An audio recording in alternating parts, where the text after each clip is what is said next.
And now, this is the Man in Black, here again to introduce our performance tonight of Suspense.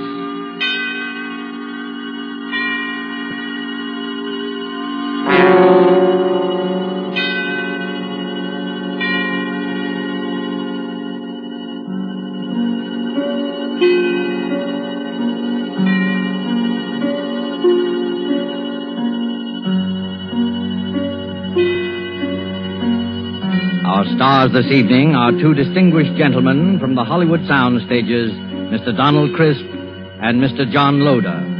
Mr. Crisp and Mr. Loder are here to enact for us a strange and startling drama in which they, in the interest of justice, made use of an unusual method to wring a confession of guilt from a criminal. The story is by Rupert Croft Cook and is called Banquo's Chair. And so with Banquo's Chair and the performances of Donald Crisp as Sir William Brent and John Loder as Arthur Grange, Sir William's friend who relates the story to us, we again hope to keep you in suspense.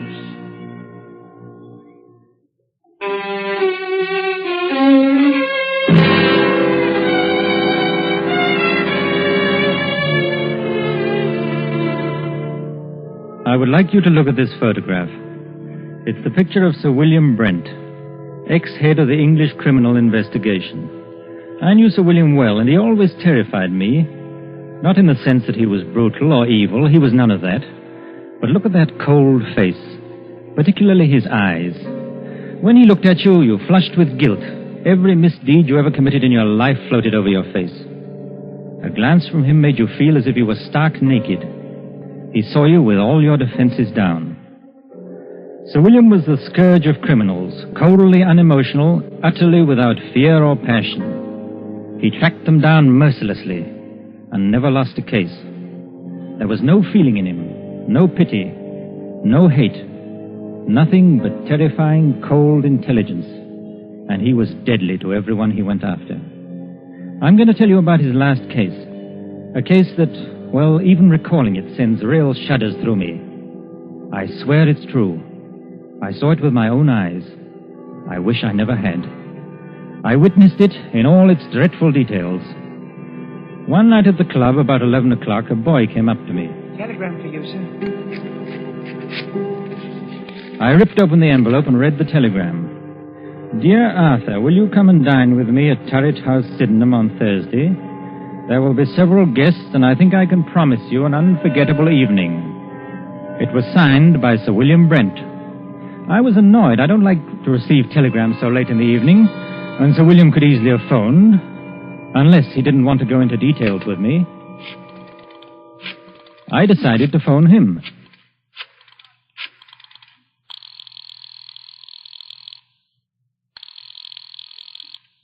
Hello? Hello? This is Arthur Grange calling. Yes, I know. Did you receive my telegram? Yes, Sir William. What's all the mystery about? Well, I'll tell you about it on Thursday. Are you coming? Yes, I'll be there. Very good. I particularly want you to be there.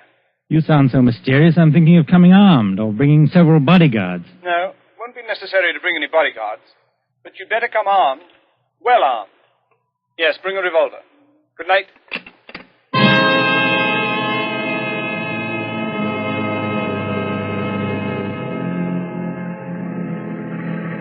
Early Thursday evening, I made my way to Turret House. A windy November rain slashed at the streets. Turret House is a huge red brick, unpleasantly somber mansion, an ugly product of Queen Victoria's time. There it squatted, back of the road, almost hidden to view by several dripping pine trees.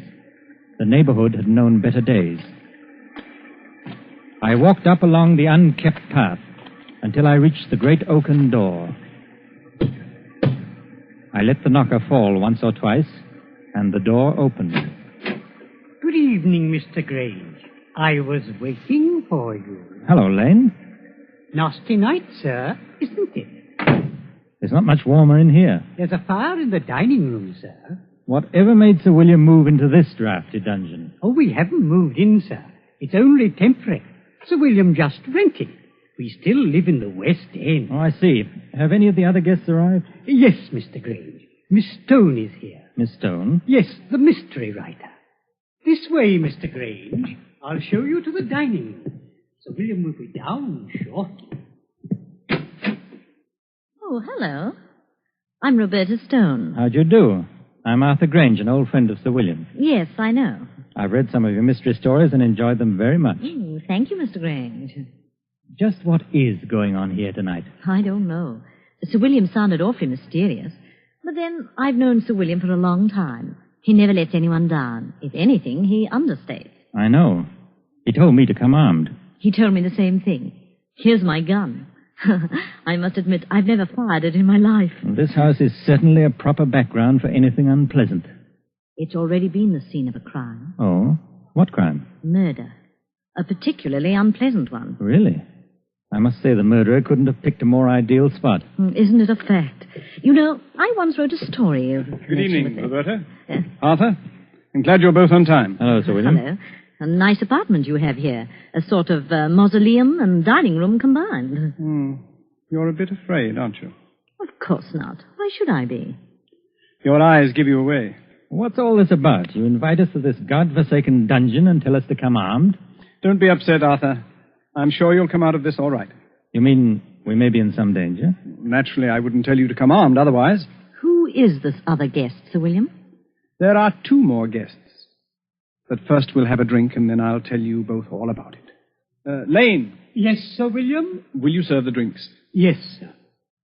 Now, I'll tell you what's going to happen tonight. This house, Turret House, was the scene of the Sydenham murder. A very famous case. Yes, I know about it. That's right. No offense, old man, but wasn't it the only case you never solved? You're wrong, Arthur. I solved the Sydenham case, but I couldn't bring the criminal to justice because of insufficient evidence. You mean you knew who the murderer was? Oh, yes, of course. It was the nephew. The police knew it, too. Then why in the world didn't you bring the case to a conclusion? Because the nephew had an absolute and unimpeachable alibi. To have arrested him would have meant waste of time and money and a release in the end. Besides, according to English law, a man discharged can never be arrested again on the same murder charge. Well, this is all very fascinating. Has it anything to do with our being here tonight? Yes, Roberta, it has. In a short while, the nephew, John Bedford, will be here to dine with us. And, oh yes, the victim, Miss Ferguson. What? Well, wait. You mean Miss Ferguson wasn't actually murdered? Miss Ferguson is quite dead. Has been dead these 2 years. You mean you're going to have the body of Miss Ferguson here at dinner? Oh, this is a little too much. If you'll excuse me, I'll dine elsewhere tonight. Not so fast, Roberta. Perhaps you'd better wait until you hear the rest of the story. This promises to be a very gay dinner. Oh, yes. Now, as you both know, I've never lost a case, except the Sydenham murder, which will be finished tonight. Now, I'm an egotist. I don't believe there's a criminal in all England that can outwit me.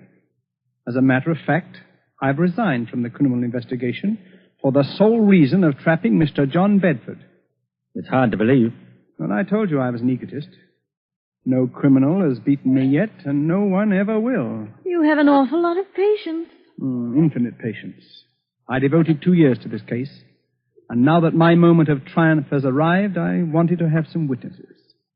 A writer who will record the event, and an admirer who will applaud with awe the trickiness of my scheme. Well, if it's as gruesome as I think it is, I won't be here to watch it. Oh, yes, you will. Horror has a way of fascinating and hypnotizing people. Besides, Arthur, you'd be ashamed to run out now. I'll stay, of course. So will I. Good. Now, before I tell you my scheme, let me first acquaint you with the details of the murder. Exactly 2 years ago tonight, old Miss Ferguson.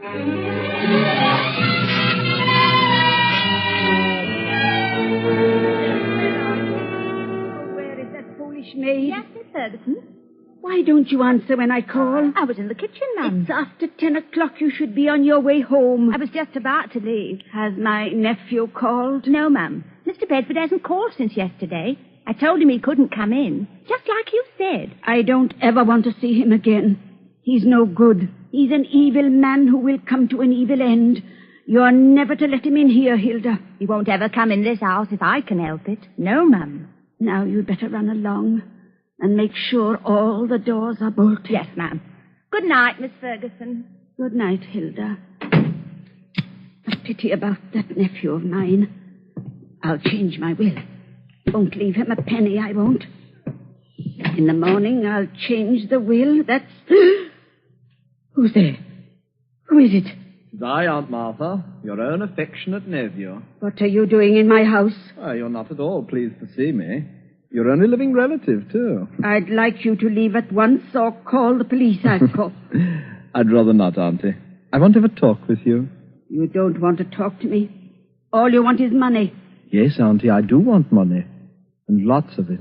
You've got all the money you'll ever get out of me. You won't even get a penny after I die. I'll see to that.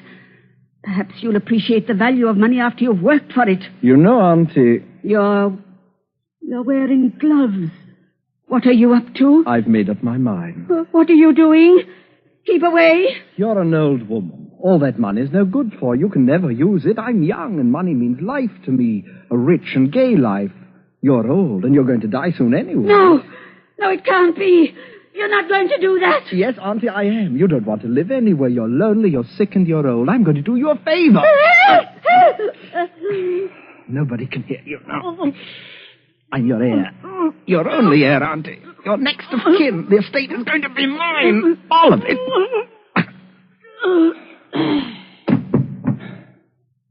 Now, don't you worry, Auntie.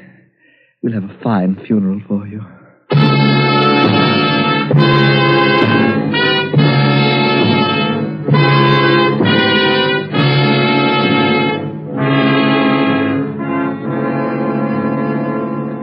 That's pretty much the way old Miss Ferguson was murdered. Oh, how ghastly. Hilda found the body the next morning. I immediately went to work on the case. All the evidence pointed to John Bedford. Everyone believed he committed the crime.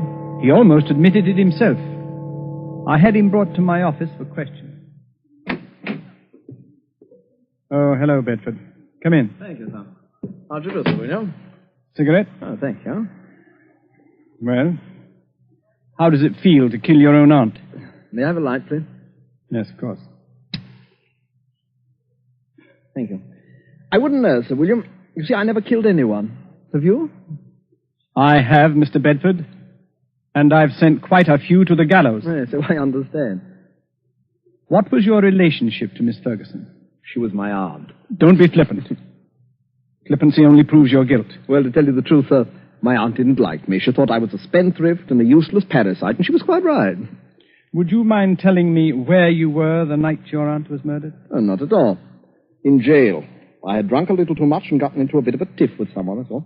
Have you ever been arrested for drunkenness before? Never, Sir William. This was my first offense. It's quite an alibi. Quite a fact. It would hardly be possible for me to be in jail and kill my aunt at the same time, you know. Unless, of course, my aunt came into my cell and allowed me to murder her, after which she walked back to Turret House as a ghost, dragging her body behind her. According to my reports, Mr. Bedford, you drink very little. No one who knows you has ever seen you drunk before. You probably got drunk in joyful anticipation of murdering your aunt. As a thoroughgoing criminal investigator, don't you think you ought to check my story? I already have. You've done a very skillful job. Too bad you couldn't use your talents for something constructive. Well, why don't you arrest me, Sir William? No, Mr. Bedford. I have time. Plenty of time. Well, you'd better work fast. By the time you get around to me, I'll have spent all of my aunt's beautiful money. It's not the money we're after. It's you. Your beautiful life. Good day, Mr. Bedford.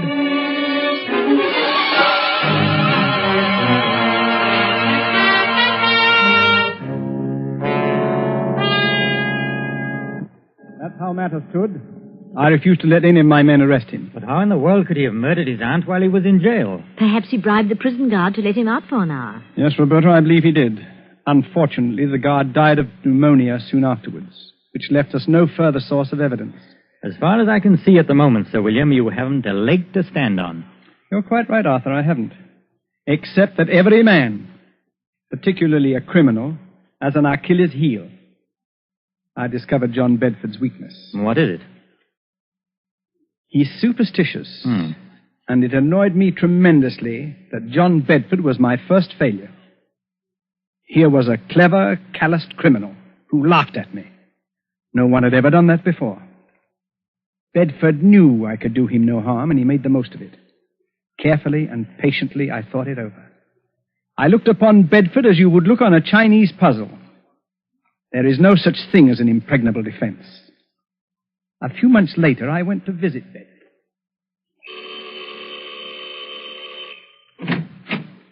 Well, Sir William Brent. What a surprise. Won't you come in, please? Thank you, Mr. Bedford. Well, I'm honored to have the great Sir William Brent pay me a visit. You're not after any more clues, I hope. It gets rather tedious, you know. No, not at all. I know when I'm licked. Well, I don't want to appear smug, sir, but everyone has his Waterloo. Would you have a drink? No, thanks. I suppose you're curious about why I came here. Well, I'd hardly imagine it was a friendly visit. On the contrary, it is.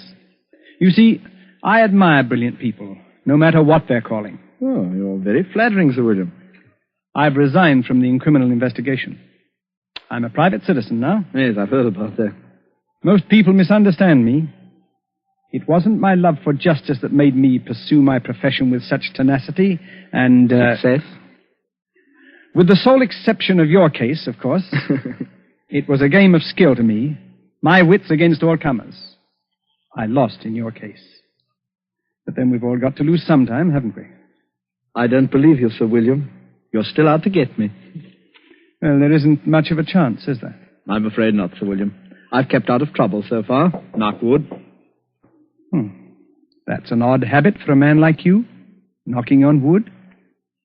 You're not superstitious, are you? Huh? Of course not. Just a habit since I was a child. I see. Well, now to the reason for my visit.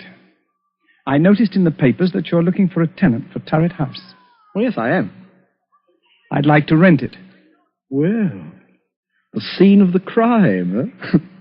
Well, of course, why not? There's no harm in it. As a matter of fact, I'll let you have it very cheaply.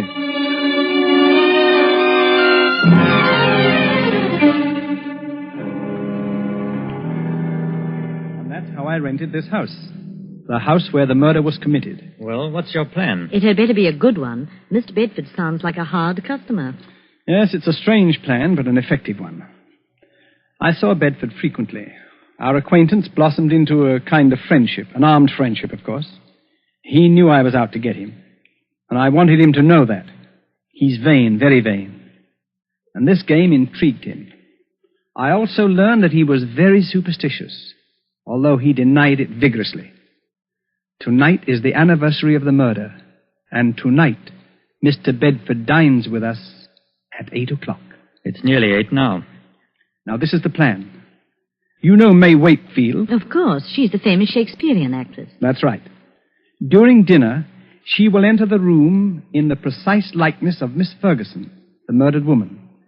We, of course, will pretend not to see her. We remain outwardly unconscious of her. Only Bedford will be aware of her presence. I believe Bedford will confess. I'd imagine he'd keep away on this night, especially if it's the anniversary. He's giddy with success. And also, the fact that Roberta Stone, the famous writer, is here with us tweaks his vanity. He'll be here promptly. Oh, I don't like this. Well, this is just like one of your stories. It doesn't become you to be frightened. Oh, I won't run away. Well, there's one more thing. During dinner, the electric lights will be switched off at the main, and candles will be lit. Oh. We must have the correct atmosphere. You understand now? You're not to see May Wakefield. She doesn't exist for us. Is that clear? I'll look right through her. Oh, it gives me the creeps. That, I am sure, is our Mr. Bedford. The appearance of John Bedford suddenly made the whole scene grimly real. He was a tall, well-built man in his late 30s, immaculately dressed and perfectly groomed. At first sight, his face seemed pleasant enough, but on closer scrutiny, his gray eyes were hard and cold. He looked us over, all of us, with arrogance and superiority. I heartily wished I was elsewhere. This was one scene I had no desire to witness. After the introductions were over, we sat down to dinner. Is it still nasty outside, Mr. Bedford? Yes, and getting worse. Looks like we're in for a few days of this. Too bad. I was going to do some riding tomorrow. The soup is excellent. Yes, your cook should be congratulated, son. The soup's a masterpiece. Poor Alice. She's been my cook for 20 years. But she's given me notice, absolutely refuses to stay here. Says this house is haunted. So? Roberta, this might make an interesting story for you. Yes, Sir William. You should speak to her. Alice swears that she has seen the figure of an elderly lady with finger marks on her throat walking about this house. Oh, come now, Sir William. This is too good. Such an obvious attempt to frighten me. Sir William is convinced that I murdered my aunt.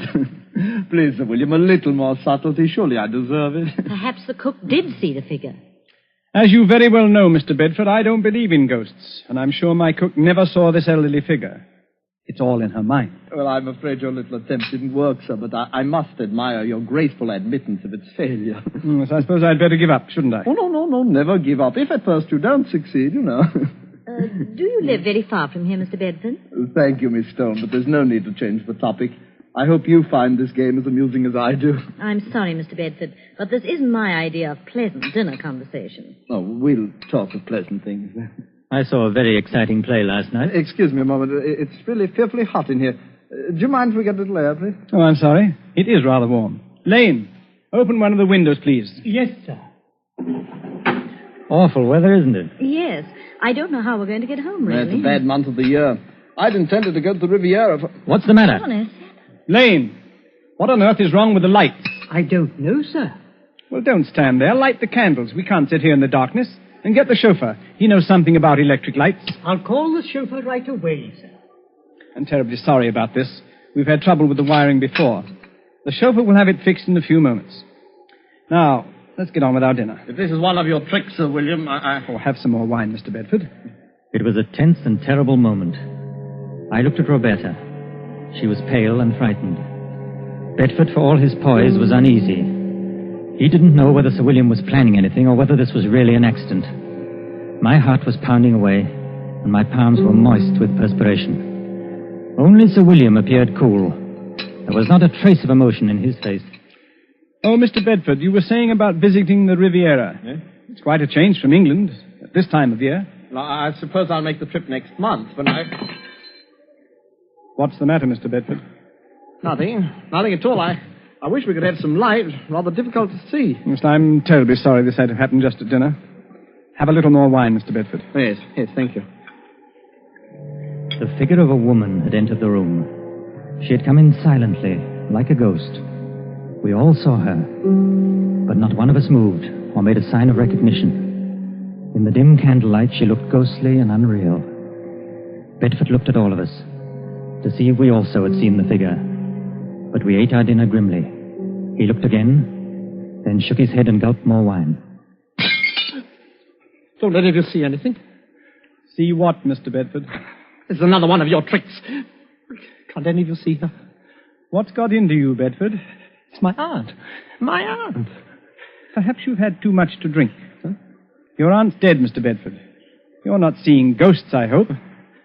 Perhaps I drank too much. Yes, of course. She's coming toward me. Now, calm yourself. I've never seen you like this. What? There's no one else here. Do you see anyone, Roberta? No, Sir William. I don't either. I'm leaving. I can't make you out, Bedford. You don't seem to be drunk. You're not wearing your gloves today, John. She's real.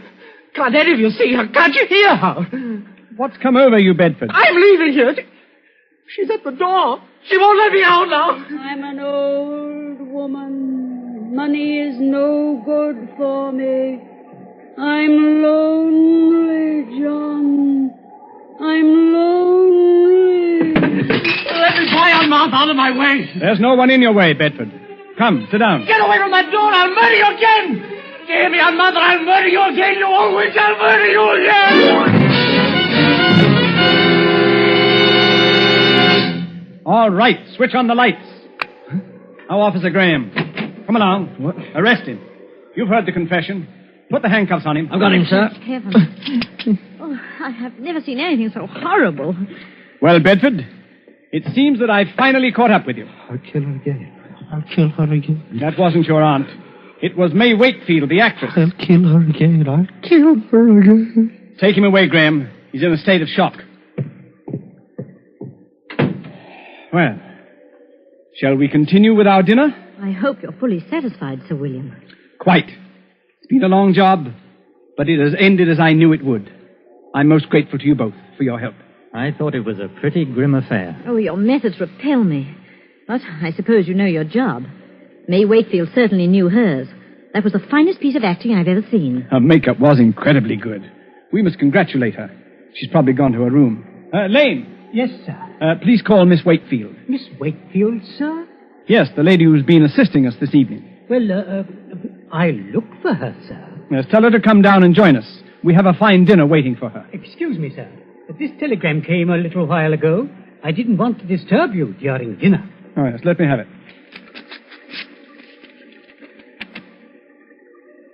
Good heavens. Sir William, what's wrong? I'll read it to you. Severe influenza makes it impossible for me to leave my bed tonight. Will tomorrow night do? Signed, May Wakefield. Lord help us. If it wasn't May Wakefield, then who was that figure here tonight? There was no answer. I looked at Sir William, staring at the telegram. His face was grey and stony. On his left temple, a crooked blue vein stood out. It twitched once or twice, and then was motionless. He looked as though he'd seen a ghost.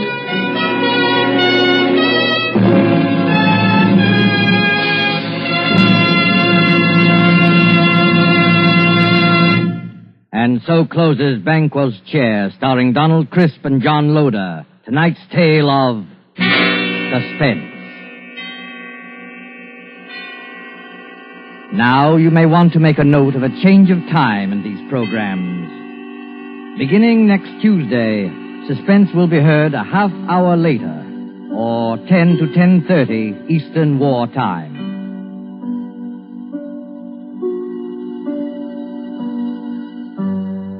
This is your narrator, the Man in Black, who conveys to you Columbia's invitation to spend this half hour in suspense with us at our new time next Tuesday, when Vincent Price, Ona Munson, and Osa Masson will star in the suspense play 5 Canaries in the Room. The producer of these broadcasts is William Spear, with Ted Bliss the director, Lud Gluskin, and Lucien Morawick conductor and composer, and Sigmund Miller, the radio author, collaborated on tonight's Suspense.